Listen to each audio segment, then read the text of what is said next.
ಶುಭೋದಯ. ನೀವು ನೋಡ್ತಿದ್ದೀರಾ ನಕ್ಷತ್ರ ನಾಡಿ ವಿಶೇಷ ಕಾರ್ಯಕ್ರಮಕ್ಕೆ ಸ್ವಾಗತ. ನಾನು ಸುರಭಿ ರಾಜೇಂದ್ರ.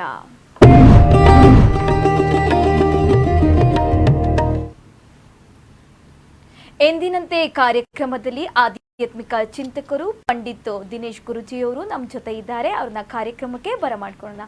ಗುರುಜಿ, ಕಾರ್ಯಕ್ರಮಕ್ಕೆ ಆದರದ ಸ್ವಾಗತ.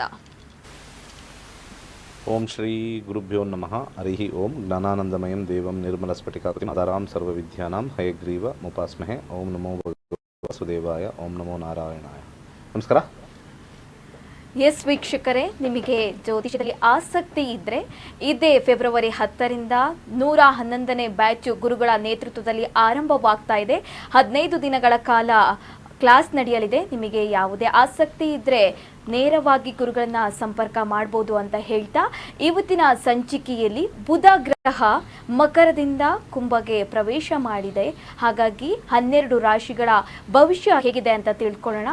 ಗುರುಗಳೇ, ಮೊದಲನೇದಾಗಿ ಮೇಷರಾಶಿ ಬಗ್ಗೆ ತಿಳಿಸ್ಕೊಡೋದಾದ್ರೆ. ಖಂಡಿತ ಈ ರಾಶಿ ಭವಿಷ್ಯ ಎಲ್ಲ ಹೋಗ್ಬೇಡಿ ಆಗ್ತದೆ. ದಯವಿಟ್ಟು ಎಲ್ಲರಿಗೂ ಹೇಳ್ತೀನಿ, ಯಾರು ರಾಶಿ ಭವಿಷ್ಯಕ್ಕೆ ಹೋಗ್ತೀರಾ ಅದು ಚಂದ್ರನ ಮೇಲೆ ಪ್ರಭಾವ ಬೀಳುತ್ತೆ. ಚಂದ್ರನ ಮೇಲೆ ಅಷ್ಟು ಸಮಂಜಸವಾಗಿ ಬರಲ್ಲ. ಈಗ ಹೇಳ್ತಕ್ಕಂಥ ಗೋಚಾರ ಫಲ ಅಂತ ಹೇಳಿದಾಗ ಬುಧ ದಶೆ ಇರೋರಿಗೆ ಮಾತ್ರನೇ ಅಪ್ಲಿಕಬಲ್ ಮಾಡ್ಕೊಳ್ಳಿ. ಬುಧ ದಶಾ, ಬುಧ ಭುಕ್ತಿ, ಬುಧ ಅಂತರ್ಭುಕ್ತಿ. ಜ್ಯೋತಿಷ್ಯ ಗೊತ್ತಿಲ್ಲದವ್ರಿಗೆ ಇದು ಸ್ವಲ್ಪ ಅರಿವು ಸ್ವಲ್ಪ ಕಷ್ಟ. ನಿಮ್ಮ ಜಾತಕಗಳಲ್ಲಿ ಬುಧ ನಡೀತಾ ಇದೆಯಾ ನೋಡಿ, ಅದ್ರ ಮೇಲೆ ಡಿಪೆಂಡ್ ಆಗುತ್ತೆ. ಮೇಷ ಲಗ್ನ ಅಂತ ನಾನು ತಗೊಳ್ತೀವಿ. ಆವಾಗಲೂ ಮೇಷ ಲಗ್ನ ಅಂತ ತಗೊಳ್ತೀನಿ. ಲಗ್ನದ ಮೇಲೇ ಅದಕ್ಕೆ ಪ್ರಾಮುಖ್ಯತೆ. ಲಗ್ನ ಗೊತ್ತಿಲ್ಲದೆ ಇರೋರು ರಾಶಿ ಅಂತ ಹೇಳ್ತೀವಿ ಅಷ್ಟೇ. ಸೊ ಎಜುಕೇಷನ್ ಇರ್ತಕ್ಕಂಥವ್ರಿಗೆ ಉತ್ತಮವಾಗಿರ್ತಕ್ಕಂಥ ಎಜುಕೇಷನ್ ತೋರಿಸ್ತಾ ಇದೆ. ಜಾಬಲ್ಲಿ ಇರ್ತಕ್ಕಂಥವ್ರಿಗೆ ಅತಿ ಹೆಚ್ಚು ಏನಂತಾರೆ ಪ್ರಶಂಸೆ ಮತ್ತು ಹೆಚ್ಚು ಸ್ಯಾಲ್ರಿ ಬರ್ತಕ್ಕಂಥದ್ದು ತೋರಿಸ್ತಾ ಇದೆ. ಬಿಸ್ನೆಸ್ಸಲ್ಲಿ ಲಾಭ ಜಾಸ್ತಿ ತೋರಿಸ್ತಾ ಇದೆ. ಬುಧ ದಶಾ, ಬುಧ ಭುಕ್ತಿ. ಇದು ಗೋಚಾರದಲ್ಲಿ ಸ್ವಲ್ಪ ಆ್ಯಡ್ ಆನ್ ಅಂತ ನಾವು ಕರಿತೀವಿ. ಇದು ಮೇಷ ಲಗ್ನದವ್ರಿಗೆ ಅಂತ ಬರ್ತಕ್ಕಂಥದ್ದು. ವೈವಾಹಿಕ ಜೀವನದಲ್ಲಿ ಸ್ವಲ್ಪ ಸಣ್ಣ ಪುಟ್ಟ ಘರ್ಷಣೆಗಳಾದರೂ ಕೂಡ ಸ್ವಲ್ಪ ಸಮತೋಲನವಾಗಿ ಆಗ್ತಕ್ಕಂಥದ್ದು ತೋರಿಸುತ್ತೆ. ಆರೋಗ್ಯದಲ್ಲಿ ಸ್ವಲ್ಪ ಸಣ್ಣ ಪುಟ್ಟ ಸಮಸ್ಯೆ ಇದ್ದರೂ ಕೂಡ ಉತ್ತಮವಾಗಿರ್ತಕ್ಕಂಥ ಒಂದು ಜೀವನ ಮಾಡ್ತಕ್ಕಂಥದ್ದು. ಹಣಕಾಸು ವಿಚಾರದಲ್ಲಿ ಹೆಚ್ಚಿನ ಲಾಭಾಂಶ, ಪಾಯಿಂಟ್ ನಂಬರ್ 1. ಹಾಗೆ ಯಾರಾದರೂ ಇದನ್ನು ಅವರ ಜಮೀನನ್ನು ಸೇಲ್ ಮಾಡಬೇಕು ಅಂತ ಇರ್ತಕ್ಕಂಥವ್ರಿಗೆ 3ನೇ ಮನೆ ಬಂದಿರತಕ್ಕಂಥದ್ದು ಮತ್ತು 11ನೇ ಮನೆ ಬಂದಿರತಕ್ಕಂಥದ್ದು, ಭೂಮಿ ಕ್ರಯ ವಿಕ್ರಯದಲ್ಲಿ ಅಂದರೆ ಸೇಲ್ ವಿಚಾರದಲ್ಲಿ ಲಾಭ ಬರ್ತಕ್ಕಂಥ ಚಾನ್ಸಸ್ ಜಾಸ್ತಿ ಇರುತ್ತೆ. ಇದು ಮೊದಲನೇ ವಿಚಾರ.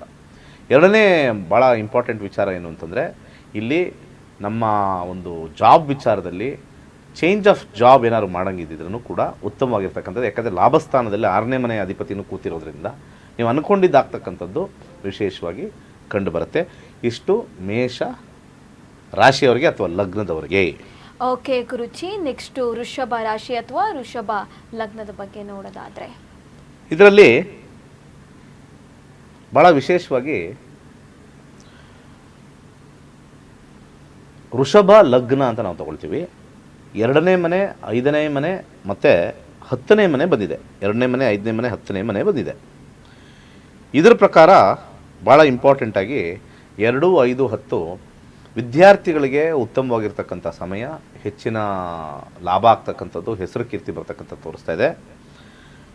ವೃತ್ತಿಯಲ್ಲಿರ್ತಕ್ಕಂಥವ್ರಿಗೆ ಪ್ರಮೋಷನ್ ಟೈಮ್ ಏನಾದ್ರು ನಿಮ್ಮ ಕಂಪನಿಲಿದ್ದರೆ ಅಥವಾ ನೀವು ಇರ್ತಕ್ಕಂಥ ಕ್ಷೇತ್ರದಲ್ಲಿ ಪ್ರಮೋಷನ್ ಬಂದಿದೆ ಅಂತಂದರೆ, ಈಗ ಪ್ರಮೋಷನ್ಗೆ ನಿಮಗೆ ಅನುಕೂಲಕರವಾಗಿರ್ತಕ್ಕಂಥ ಸಮಯ. ಬಿಸ್ನೆಸ್ಸಲ್ಲಿರ್ತಕ್ಕಂಥವ್ರಿಗೆ ಭಾಳ ಹೆಚ್ಚಿನ ಆದಾಯ ಬರ್ತಕ್ಕಂಥದ್ದು ತೋರಿಸ್ತಾ ಇದೆ. ಭಾಳ ಹೆಚ್ಚಿನ ಆದಾಯ ಬರ್ತಕ್ಕಂಥದ್ದು ತೋರಿಸ್ತಾ ಇದೆ. ಹಾಗೆ ವೈವಾಹಿಕ ಜೀವನದಲ್ಲಿ ಸ್ವಲ್ಪ ಘರ್ಷಣೆಗಳು, ಸ್ವಲ್ಪ ಏನಂತಾರೆ ನಾನು ಮೇಲು ಅಂತಕ್ಕಂಥದ್ದು, ನೀನು ಕೀಳು ಅಂತಕ್ಕಂಥ ಒಂದು ಭಾವನೆ ಉಂಟಾಗ್ತಕ್ಕಂಥ ಒಂದು ಸಮಯ ಇಲ್ಲಿ ಹೆಚ್ಚಾಗಿ ತೋರಿಸ್ತಾ ಇದೆ. ಹಾಗೆ ಹಣಕಾಸು ವಿಚಾರದಲ್ಲಿ ಬಂದು ಇನ್ನೊಬ್ಬರಿಗೆ ಯಾರಿಗೋ ಕೊಟ್ಟು ನಷ್ಟ ಆಗ್ತಕ್ಕಂಥ ಕಾಂಬಿನೇಷನ್ ತೋರಿಸ್ತಾ ಇದೆ. 2ನೇ ಮನೆ, 5ನೇ ಮನೆ, 10ನೇ ಮನೆ. ಆಧ್ಯಾತ್ಮಿಕ ಚಿಂತನೆಗೆ ಭಾಳ ಉತ್ತಮವಾಗಿರ್ತಕ್ಕಂಥ ಸಮಯ ನಿಮ್ಮದಾಗಿದೆ. ಆಧ್ಯಾತ್ಮಿಕಕ್ಕೆ 5ನೇ ಮನೆ ಮತ್ತು 10ನೇ ಮನೆ ಭಾಳ ವಿಶೇಷವಾಗಿರ್ತಕ್ಕಂಥದ್ದು. ಹಾಗೆ ಅದರ ಜೊತೆಗೆ ಆರೋಗ್ಯದಲ್ಲಿ ಸ್ವಲ್ಪ ಸಣ್ಣ ಪುಟ್ಟ ಸಮಸ್ಯೆ ಇದ್ದರೂ ಕೂಡ ಉತ್ತಮವಾಗಿರ್ತಕ್ಕಂಥ ಫಲಿತಾಂಶ ಬರ್ತಕ್ಕಂಥದ್ದು. ದೀರ್ಘಕಾಲದ ಅನಾರೋಗ್ಯ ಬಳಲ್ತಾ ಇರೋರಿಗೆ, ಯಾರಿಗೆ ಶುಗರು, BP ಅಥವಾ ಇನ್ನೊಂದು ದೀರ್ಘಕಾಲ ಲೈಫ್ ಸ್ಟೈಲ್ ಡಿಸೀಸ್ ಅನ್ನೋರಿಗೆ ಸ್ವಲ್ಪ ಸಾಧಾರಣವಾಗಿರ್ತಕ್ಕಂಥ ಸಮಯ. ಹಣಕಾಸು ವಿಚಾರದಲ್ಲಿ ಒಂದು ಬಿಟ್ಟರೆ ಇನ್ನೆಲ್ಲವೂ ಕೂಡ ಉತ್ತಮವಾಗಿದೆ. ಇಷ್ಟು ವೃಷಭ ಲಗ್ನದವರಿಗೆ. ಓಕೆ ಗುರುಜಿ, ನೆಕ್ಸ್ಟ್ 3ನೇ ರಾಶಿ ಮಿಥುನ ರಾಶಿ ಅಥವಾ ಲಗ್ನದ ಬಗ್ಗೆ ತಿಳಿಸೋದಾದ್ರೆ. ಮಿಥುನ ರಾಶಿ, ಮಿಥುನ ಲಗ್ನಕ್ಕೆ ಹೋಗೋಣ. ಯಾರು ಮಿಥುನ ಲಗ್ನದಲ್ಲಿ ಹುಟ್ಟಿದ್ದಾರೆ, ಬುಧ ದಶೆ ನಡೀತಾ ಇದೆ ಅಥವಾ ಬುಧ ಭುಕ್ತಿ ನಡೀತಾ ಇದೆ, ಬುಧ ಅಂತರ್ಭುಕ್ತಿ ನಡೀತಾ ಇದೆ, ಈ ಗೋಚಾರ ಫಲದಿಂದ ಯಾವ ರೀತಿಯಾಗಿರ್ತಕ್ಕಂಥ ಒಂದು ನಿಮಗೆ ಫಲವನ್ನು ಬರ್ತಕ್ಕಂಥದ್ದು ಅಂತ ನೋಡಿದಾಗ 1, 4, 9 1ನೇ ಮನೆ, 4ನೇ ಮನೆ ಮತ್ತು 9ನೇ ಮನೆ ನಿಮ್ಮ ಒಂದು ಅನುಭವಕ್ಕೆ ಬರ್ತಕ್ಕಂಥದ್ದು. ಈ ವಿಚಾರದಲ್ಲಿ ವಿದ್ಯಾರ್ಥಿಗಳಿಗೆ ಬಹಳ ಅತ್ಯುತ್ತಮವಾಗಿರ್ತಕ್ಕಂಥ ಸಮಯ. ಯಾರು ಹೈಯರ್ ಸ್ಟಡೀಸ್ ಮಾಡ್ತಾರೆ ಅವ್ರಿಗೆ ಒಳ್ಳೆಯ ಒಂದು ಸುದ್ದಿ. ಹಾಗೆ ವಿದೇಶಕ್ಕೆ ಹೋಗ್ತಕ್ಕಂಥವ್ರು, ಅಬ್ರಾಡ್ಗೆ ಹೋಗಬೇಕು, ಸ್ಟಡಿ ಮಾಡಬೇಕು ಅನ್ನೋರಿಗೆ ಭಾಳ ಅನುಕೂಲಕರವಾಗಿರ್ತಕ್ಕಂಥ ಸಮಯ ನಿಮ್ಮದಾಗಿದೆ. ಜಾಬಲ್ಲಿರ್ತಕ್ಕಂಥವ್ರಿಗೆ ಸ್ವಲ್ಪ ಕಿರಿಕಿರಿ, ಬಾಸಿಂದ ಕಿರಿಕಿರಿ, ಅಥವಾ ಬಾಸ್ ಏನೋ ಚೆನ್ನಾಗಿ ಮಾತಾಡಿಸ್ತಾರೆ, ನಮ್ಮನ್ನೇನು ಪ್ರಮೋಷನ್ ಕೊಡಲ್ಲ, ಏನಿಲ್ಲ. ಸಹಪಾಠಿಗಳಿಂದನೂ ಕೂಡ ಸ್ವಲ್ಪ ಕಿರಿಕಿರಿ. ಸೊ ನಮಗೆ ಏಳಿಗೆ ಇಲ್ಲ ಅಂತಕ್ಕಂಥ ಒಂದು ಸಂದರ್ಭ ಬರ್ತಕ್ಕಂಥದ್ದು ತೋರಿಸ್ತಾ ಇದೆ. ಈಗ ಸದ್ಯಕ್ಕೆ ಸಮಸ್ಯೆ ಇದಕ್ಕಿಂತ ಮುಂಚೆ ಇರತಕ್ಕಂಥ ಒಂದು ವಿಚಾರದಲ್ಲಿ ಇವಾಗ ಸ್ವಲ್ಪ ಬದಲಾವಣೆ ಬರ್ತಕ್ಕಂಥದ್ದು. ಆದರೆ ಈಗ ಸಾಧಾರಣವಾಗಿರ್ತಕ್ಕಂಥ ಸಮಯ, ಪ್ರಮೋಷನ್ಗೆ ಎಕ್ಸ್ಪೆಕ್ಟ್ ಮಾಡಿದ್ರೆ ಆಗೋದಿಲ್ಲ, ಅದೊಂದು. ಎರಡನೇದು ಜಾಬ್ ಚೇಂಜ್ ಆಗೋರಿಗೆ ಉತ್ತಮವಾಗಿರ್ತಕ್ಕಂಥ ಟೈಮ್. ಆದರೆ ಏನೇ ಜಾಬ್ ಚೇಂಜ್ ಆದರೂ ಕೂಡ ಅಲ್ಲಿ ಪರಿಸ್ಥಿತಿ ಸೇಮ್ ಇರುತ್ತೆ. ಚೇಂಜ್ ಆಫ್ ಜಾಬ್ ಆಗುತ್ತೆ, ಸ್ಟೇಟಸ್ಕೋ ಅಂತ ಏನಂತಾರೆ ಅದು ಅಲ್ಲೇ ಕೂತ್ಕೊಳ್ತಕ್ಕಂಥದ್ದು. ಹಾಗೆ ಈ ಬಿಸ್ನೆಸ್ಸಲ್ಲಿರ್ತಕ್ಕಂಥವ್ರಿಗೆ ಸಾಧಾರಣವಾಗಿರ್ತಕ್ಕಂಥ ಲಾಭ, ಹೆಚ್ಚು ಶ್ರಮ ಪಡ್ತಕ್ಕಂಥದ್ದು ತೋರಿಸ್ತಾ ಇದೆ. ಮತ್ತು ಈ ವೈವಾಹಿಕ ಜೀವನದಲ್ಲಿರ್ತಕ್ಕಂಥವ್ರು ಅಥವಾ ವಿವಾಹದಲ್ಲಿರ್ತಕ್ಕಂಥವ್ರಿಗೆ ಹಿರಿಯರಿಂದ ಲಾಭ ಬರ್ತಕ್ಕಂಥದ್ದು, ಸ್ವಲ್ಪ ಅನ್ಯೋನ್ಯತೆ ಹೆಚ್ಚಾಗಿರ್ತಕ್ಕಂಥದ್ದು ವಿವಾಹದಲ್ಲಿ ಭಾಳಷ್ಟು ಉತ್ತಮವಾಗಿರ್ತಕ್ಕಂಥದ್ದು ತೋರಿಸ್ತಾ ಇದೆ. ಆರೋಗ್ಯ ಕೂಡ ಉತ್ತಮವಾಗಿದೆ. ತೊಗೊಂಡಿರ್ತಕ್ಕಂಥ ಚಿಕಿತ್ಸೆ ಫಲಕಾರಿ ಆಗದೇ ಇರತಕ್ಕಂಥದ್ದು ಇವಾಗ ನೀವು ಚಿಕಿತ್ಸೆ ಕೊಟ್ಟಲ್ಲಿ ಫಲಕಾರಿ ಆಗ್ತಕ್ಕಂಥ ಸಮಯ ತೋರಿಸ್ತಾ ಇದೆ. ಹಣಕಾಸು ವಿಚಾರದಲ್ಲಿ ಸಾಧಾರಣ. ಭೂಮಿಯಿಂದ ಲಾಭ ಬರ್ತಕ್ಕಂಥದ್ದು ಅಥವಾ ಭೂಮಿಯಿಂದ ಏನಾದ್ರು ಒಂದು ಸುದ್ದಿ ಬರ್ತಕ್ಕಂಥದ್ದು ಈ ಬುಧನಿಂದ ನಿಮಗೆ ಕ್ಲಿಯರ್ ಆಗಿ ಬರ್ತಕ್ಕಂಥದ್ದು ಕಂಡು ಬರ್ತಾ ಇದೆ. ಇಷ್ಟು ಮಿಥುನ ಲಗ್ನ ಅಥವಾ ಮಿಥುನ ರಾಶಿ. ಓಕೆ ಗುರುಜಿ, 4ನೇ ರಾಶಿ ಕಟಕ ಲಗ್ನದ ಬಗ್ಗೆ ತಿಳಿಸ್ಕೊಡೋದಾದ್ರೆ ಗುರುಜಿ. ಕರ್ಕಾಟಕ ಲಗ್ನ ಅಥವಾ ಕರ್ಕಾಟಕ ರಾಶಿ ಅಂತ ನಾವು ನೋಡಿದಾಗ ಸ್ವಲ್ಪ ಸಮಸ್ಯೆ ಇರ್ತಕ್ಕಂಥ ಕಾಂಬಿನೇಷನ್ 3, 8, 12ನೇ ಕಾಂಬಿನೇಷನ್ ಬರ್ತಾ ಇದೆ. 3ನೇ ಮನೆ, 8ನೇ ಮನೆ, 12ನೇ ಮನೆ ಕಾಂಬಿನೇಷನ್ ಬರ್ತಾ ಇದೆ. ಇಲ್ಲಿ 8 ಅಂತಂದಾಗ ವಿದ್ಯಾರ್ಥಿಗಳಿಗೆ ಸ್ವಲ್ಪ ಅಸಮಾಧಾನ ಆಗ್ತಕ್ಕಂಥದ್ದು, ಸ್ವಲ್ಪ ಓದಿನಲ್ಲಿ ಸ್ವಲ್ಪ ಆಸಕ್ತಿ ಇಲ್ಲದೆ ಇರತಕ್ಕಂಥದ್ದು, ಸ್ವಲ್ಪ ವ್ಯಸನಗಳಿಗೆ ಒಳಗಾಗ್ತಕ್ಕಂಥ ಸಾಧ್ಯತೆ ಬಹುತೇಕ ಕಂಡು ಬರ್ತಾ ಇದೆ. ಹಾಗೆ ಜಾಬಲ್ಲಿರ್ತಕ್ಕಂಥವ್ರಿಗೆ ಏನಾದರೂ ಒಂದು ಸಮಸ್ಯೆ ಆಗಿ ಸ್ವಲ್ಪ ಅವಮಾನಗಳು ಅಪಮಾನಗಳಾಗ್ತಕ್ಕಂಥದ್ದು, ಸಹಪಾಠಿಗಳಿಂದ ಸ್ವಲ್ಪ ಕಿರುಕುಳ, ಬಾಸಿಂದ ಕಿರುಕುಳ, ಕೆಲಸವನ್ನು ಬಿಡ್ತಕ್ಕಂಥ ಒಂದು ವಿಚಾರದಲ್ಲಿ ಕರ್ಕಾಟಕ ಲಗ್ನದವರಿಗೆ ಸ್ವಲ್ಪ ದಶಾಭುಕ್ತಿಗಳಲ್ಲೂ ಅದೇ ತೋರಿಸಿ ಗೋಚಾರದಲ್ಲೂ ಅದೇ ತೋರಿಸಿದಾಗ ಸ್ವಲ್ಪ ಹೆಚ್ಚಾಗಿ ಸಮಸ್ಯೆ ಉಂಟಾಗ್ತಕ್ಕಂಥ ಒಂದು ಕಾಂಬಿನೇಷನ್ 8ನೇ ಮನೆ ಹೇಳುತ್ತೆ. ಹಾಗೆ ಇದರದೊಂದು ಅಡ್ವಾಂಟೇಜ್ ಏನು ಅಂತಂದರೆ ವಿದೇಶ ಪ್ರಯಾಣಕ್ಕೆ ಹೋಗ್ತಾ ಇರತಕ್ಕಂಥವ್ರಿಗೆ ಉತ್ತಮವಾಗಿರ್ತಕ್ಕಂಥದ್ದು. ಸ್ವಲ್ಪ ಪ್ರಯಾಸದಿಂದ ಕಷ್ಟದಿಂದ ವಿದೇಶ ಆಗ್ತಕ್ಕಂಥ ಸಾಧ್ಯತೆ. ಯಾಕಂದರೆ 3ನೇ ಮನೆ 12ನೇ ಮನೆ ವಿದೇಶವನ್ನು ತೋರಿಸೋದ್ರಿಂದ ಅಥವಾ ಬೇರೆ ಸ್ಥಳವನ್ನು ತೋರಿಸೋದ್ರಿಂದ, ದೂರ ಪ್ರಯಾಣ ತೋರಿಸೋದ್ರಿಂದ, ಉದ್ಯೋಗದಲ್ಲಿ ದೂರ ಪ್ರಯಾಣ ಅಥವಾ ದೂರ ದೇಶ ಅಥವಾ ದೂರ ಪ್ರದೇಶದಲ್ಲಿರ್ತಕ್ಕಂಥದ್ದು ಅಂತ ತೋರಿಸ್ತಾ ಇದೆ. ಅದು ಆಗ್ತಕ್ಕಂಥ ಸಾಧ್ಯತೆ. ಯಾರು ಬಿಸ್ನೆಸ್ಸಲ್ಲಿರ್ತಾರೆ ಸ್ವಲ್ಪ ಲಾಸ್ ಆಗ್ತಕ್ಕಂಥ ತೋರಿಸ್ತಾ ಇದೆ. ಬಿಸ್ನೆಸ್ಸಲ್ಲಿ ಮೋಸ ಹೋಗ್ತಕ್ಕಂಥ ತೋರಿಸ್ತಾ ಇದೆ. ಕೊಟ್ಟಿರ್ತಕ್ಕಂಥ ದುಡ್ಡು ಬರದೇ ಇರ್ತಕ್ಕಂಥ ತೋರಿಸ್ತಾ ಇದೆ. ಸ್ವಲ್ಪ ಟೈಮು ಅಷ್ಟು ಚೆನ್ನಾಗಿಲ್ಲ. ವೈವಾಹಿಕ ಜೀವನದಲ್ಲಿ ಮನಸ್ತಾಪಗಳು ಹೆಚ್ಚು, ಸ್ವಲ್ಪ ಒಡೆದಾಟಗಳು ಕೂಡ ಗಂಡ ಹೆಂಡತಿ ಮಧ್ಯೆ ಹೆಚ್ಚಾಗ್ತಕ್ಕಂಥದ್ದು, ವಾಗ್ವಾದಗಳು, ಹಾಗೆ ಭಾಷಾ ಪ್ರಯೋಗಗಳು, ಸಂಸ್ಕೃತ ಭಾಷಾ ಪ್ರಯೋಗ ಅಂತ ನಾವು ಹೇಳ್ತೀವಲ್ಲ ಆ ರೀತಿಯಾಗಿರ್ತಕ್ಕಂಥದ್ದು ಗಂಡ ಹೆಂಡರಲ್ಲಿ 8ನೇ ಮನೆ ಅಷ್ಟು ಒಳ್ಳೆಯದಲ್ಲ.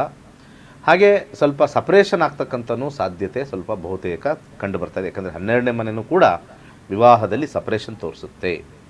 ಸೊ ಇದು ಗೋಚಾರ ಫಲದಲ್ಲಿ ಬುಧನ ವಿಚಾರದಲ್ಲಿ ಬರುತ್ತೆ. ಹಣಕಾಸು ವಿಚಾರದಲ್ಲಿ ಬಹಳಷ್ಟು ತೊಂದರೆಯನ್ನು ಅನುಭವಿಸ್ತಕ್ಕಂಥ ಸಾಧ್ಯತೆ ತೋರಿಸ್ತಾ ಇದೆ. ಇಷ್ಟು ಕರ್ಕಾಟಕ ಲಗ್ನ ಕರ್ಕಾಟಕ ರಾಶಿಯ ವಿಚಾರ. ಓಕೆ ಗುರುಗಳೇ, ನೆಕ್ಸ್ಟು 5ನೇ ರಾಶಿ ಸಿಂಹ ಲಗ್ನದ ಬಗ್ಗೆ ತಿಳಿಸ್ಕೊಡೋದಾದ್ರೆ ಗುರುಜಿ. ಸಿಂಹ ಲಗ್ನ ಬಗ್ಗೆ ಮಾತಾಡೋಣ. ಸಿಂಹ ಲಗ್ನದಲ್ಲಿ ಭಾಳ ಅತ್ಯುತ್ತಮವಾಗಿರ್ತಕ್ಕಂಥ ಸಮಯ. ವಿದ್ಯಾರ್ಥಿಗಳಿಗೆ ಸಹಪಾಠಿಗಳಿಂದ ಹೆಚ್ಚು ಸಹಯೋಗ ಅಂತ ಹೇಳ್ತೀವಿ. ಅದ್ರ ಜೊತೆಗೆ ಅವರ ಟೀಚರ್ಸು ಕೂಡ ಸಪೋರ್ಟ್ ಬರ್ತಕ್ಕಂಥದ್ದು, ವಿದ್ಯಾಭ್ಯಾಸಕ್ಕೆ ಅನುಕೂಲಕರವಾಗಿರ್ತಕ್ಕಂಥ ಸಮಯ ಸಹಪಾಠಿಗಳಿಂದ, ಟೀಚರ್ಗಳಿಂದ. ಜಾಬಲ್ಲಿರ್ತಕ್ಕಂಥವ್ರಿಗೆ ಅನೇಕ ಜನರಿಂದ ನಿಮಗೆ ಸಹಾಯ, ನಿಮ್ಮ ಕೊಲೀಗ್ಸ್ ಇರ್ಬೋದು, ನಿಮ್ಮ ಕಸ್ಟಮರ್ ಇರ್ಬೋದು, ನಿಮ್ಮ ಫ್ರೆಂಡ್ಸ್ ಇರ್ಬೋದು, ನಿಮ್ಮ ರಿಲೇಷನ್ ಇರ್ಬೋದು. ನಿಮ್ಮ ಜಾಬ್ ವಿಚಾರದಲ್ಲಿ ನಿಮಗೆ ಲಾಭಾಂಶ ಅತಿ ಹೆಚ್ಚು ಬರ್ತಕ್ಕಂಥದ್ದು. ವ್ಯಾಪಾರದಲ್ಲಿರ್ತಕ್ಕಂಥವ್ರಿಗೆ ಭಾಳ ಉತ್ತಮವಾಗಿರ್ತಕ್ಕಂಥ ಸಮಯ. ಹೆಚ್ಚಿನ ಲಾಭಾಂಶ ಆಗ್ತಕ್ಕಂಥದ್ದು ತೋರಿಸ್ತಾ ಇದೆ. ವಿವಾಹ ವಿಚಾರದಲ್ಲಿ ಯಾರು ಹೊಸ ಮದುವೆ ಆಗಬೇಕು, ನಾನು ಮದುವೆ ವಿಚಾರದಲ್ಲಿ ಈ ಒಂದು ಸಿಂಹ ಲಗ್ನದಲ್ಲಿರ್ತಕ್ಕಂಥವ್ರಿಗೆ ಬಹಳ ಅನುಕೂಲಕರವಾಗಿರ್ತಕ್ಕಂಥ ಒಂದು ಸಮಯ ಬಂದಿದೆ. ಈ ಸಮಯದೊಳಗಡೆ ಒಂದೂವರೆ ತಿಂಗಳ ಒಳಗಡೆ ನೀವು ಸೆಟ್ ಮಾಡಿಕೊಂಡ್ರೆ ಈಸಿಯಾಗಿ ನಿಮಗೆ ಅನುಕೂಲಕರವಾಗಿರ್ತಕ್ಕಂಥ ಪರಿಸ್ಥಿತಿ ನಿಮ್ಮದಾಗಿರ್ತಕ್ಕಂಥದ್ದು. ಹಾಗೆ ಈ ಒಂದು ಆರೋಗ್ಯದ ವಿಚಾರದಲ್ಲಿ ಬಂದಾಗ ಏನೇ ದೀರ್ಘಕಾಲದ ಅನಾರೋಗ್ಯ ಇರ್ತಕ್ಕಂಥದ್ದು ಏನಾದ್ರು ಇತ್ತು ಅಂತಂದರೆ ಆ ವಿಚಾರದಲ್ಲಿ ನಮಗೆ ಯಾವುದೇ ರೀತಿಯಾಗಿರ್ತಕ್ಕಂಥ ಸಮಸ್ಯೆ ಇರೋದಿಲ್ಲ. ಇಷ್ಟು ಸಿಂಹ ಲಗ್ನದ ಒಂದು ವಿಚಾರ. ಓಕೆ ಗುರುಜಿ, 5 ರಾಶಿಗಳ ಬಗ್ಗೆ ತಿಳಿಸ್ಕೊಟ್ರಿ. ಮುಂದಿನ ರಾಶಿಗಳ ಬಗ್ಗೆ ನೋಡ್ತಾ ಹೋಗೋಣ.